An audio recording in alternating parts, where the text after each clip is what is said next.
There's a storm coming. You sound like you're looking forward to it. I'm adaptable. What are you? I'm Gotham's reckoning. What we're constructing here is a very, very elemental conflict between good and evil. Why didn't you just kill me? Your punishment must be more severe. Did they kill him? I'm not sure. It's the true completion. I won't bury you. Buried enough members of the Wayne family. And takes everything to a whole new level.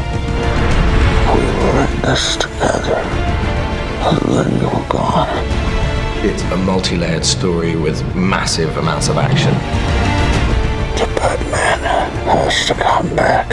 Chris was able to amp up the stakes for this last movie and really take it to places that I don't think anyone's expecting. What if he doesn't exist anymore? He must.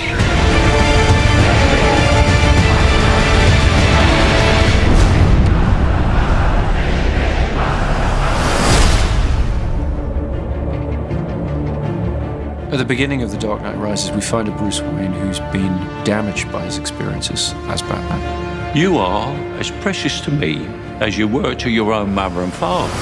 I swore to them that I would protect you, and I haven't. How much longer can he allow this pain to control what he does with his life? Alfred feels that it's his duty to help him find a way to put it behind him. You're not Batman anymore. It's about 8 years that Batman has been missing. And we've gotten to see what Gotham has become. Everything seems fine on the surface, but it's all built on this lie. I am the main sort of facilitator of that. It's a secret, I think, that's eaten away at him. So The Dark Knight Rises is about how that affects Gotham and how things begin to get worse once again. And now it's Bruce having to deal with a new threat to the city and to himself.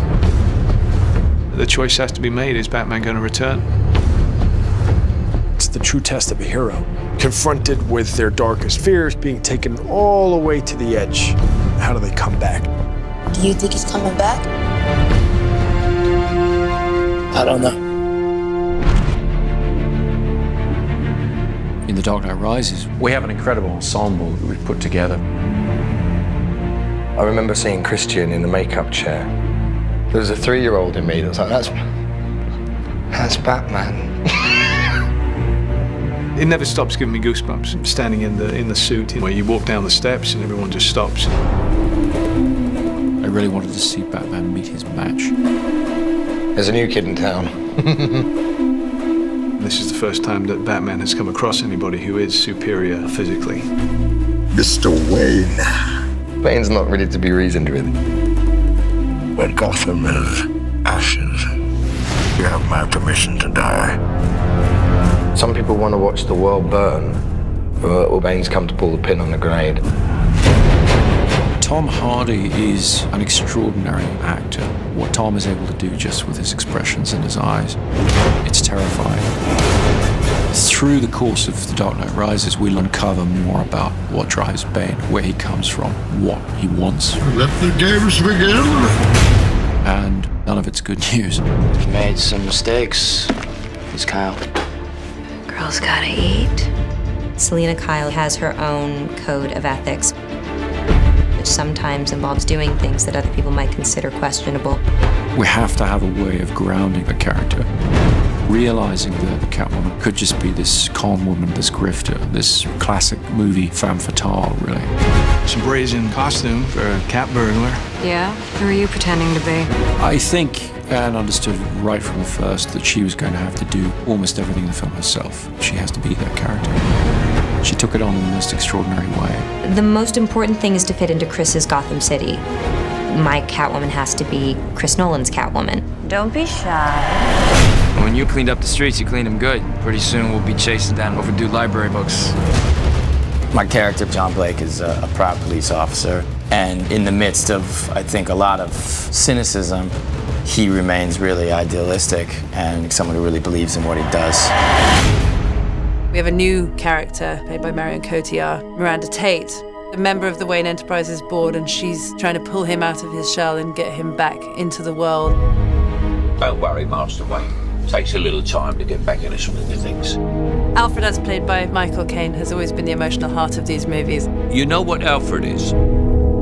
He is us in this incredible world. He's not tough like all the others.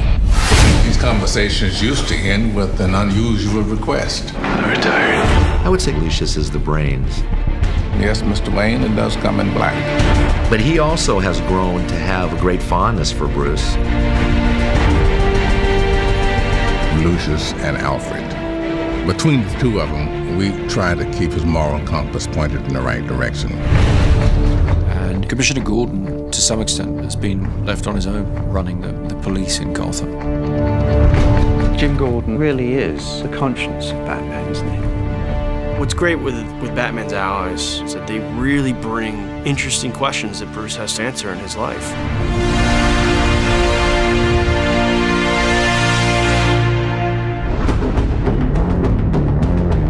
Chris has always had such a strong sense of spectacle, with this good human story to it as well.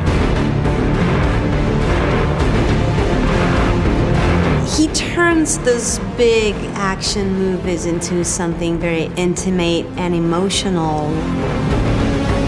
You feel very close to all those people.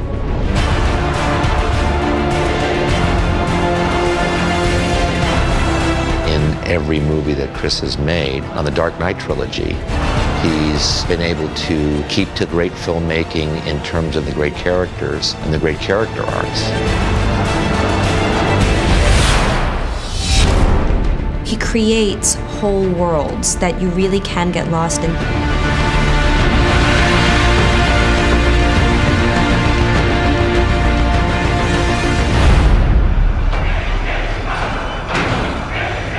What does that mean?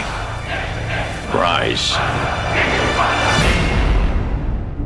The Dark Knight Rises is certainly the biggest film that I've undertaken, by far. We really looked back to the silent era of motion pictures, when the image was paramount, when all you had was the scope and scale of a location, thousands of extras, that kind of thing. That's the kind of storytelling I was interested in exploring. Dark Knight Rises is about trying to get some of that romantic scale and modernism into it in a sort of epic way. We started the shoot in India, then we moved to the UK. After that, we went to Pittsburgh, Los Angeles, Manhattan. It's been relentless action from start to finish. We've expanded into the largest of genres, the war movie, the disaster film.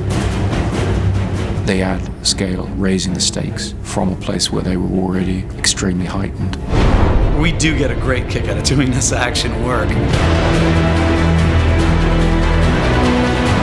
To be in Inverness, Scotland, flying with a fuselage in an aircraft and 4 stuntmen hanging off an airplane. With Chris Nolan, as much as we can physically do inside of that lens is where he would like to go. We had them on the outside of the aircraft, shooting through the windows, and it was a big thing to come together. It has this wow factor. We're back at Carlington, which is this large hangar. You okay? Yep. A lot of the film takes place underground, so we've built a Gotham sewer system and we're pumping an enormous amount of water around it. We wanted to fulfill the promise of Batman Begins, which is that Wayne Manor will be rebuilt exactly as it was, but that the Batcave will be expanded and brought forward technologically. My mother warned me about getting into cars with strange men. This isn't a car. One of the biggest creations was the new flying vehicle, the Bat. It's a big insect. It's nearly 30 foot long and 17 foot wide. It needs to travel very fast up roads. It needs to climb up over buildings. Chris Corbould and Chris's designs are just phenomenal. It's a wonderful new gadget. We have a big stadium that we have to blow up. The Pittsburgh Steelers have kindly allowed us their stadium. We had almost 11,000 people turn up for one day's shooting to play fans of the Gotham Rogues. The biggest challenge is just the sheer scale of the operation that's going on. You know, we've got thousands of people in the stands, we've got multiple cameras, IMAX cameras. This is probably going to be one of the biggest, most demanding visual effects sequences in the film.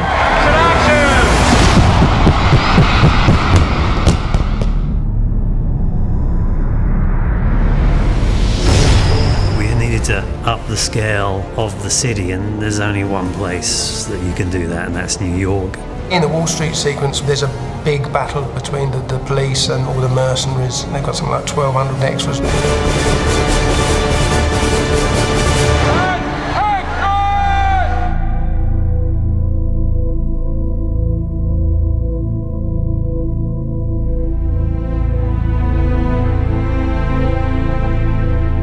Chris really did want to shoot everything as real as possible, so there's no visual effects enhancing the amount of people that are in that scene.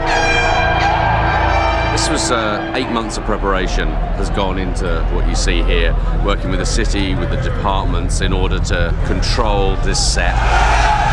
Seeing that many bodies in the middle of Wall Street fighting each other, even if it was controlled chaos, it's still kind of like, wow.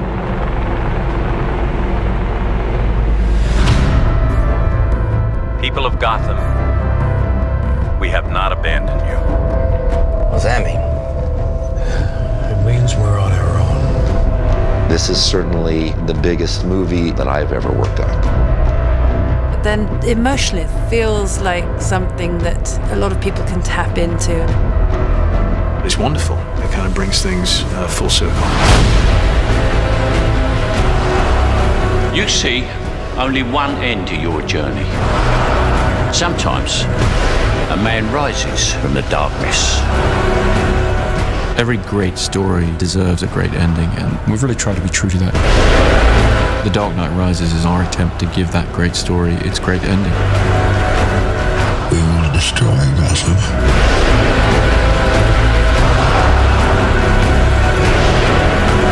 What now? War. You don't owe these people anymore. You've given them everything.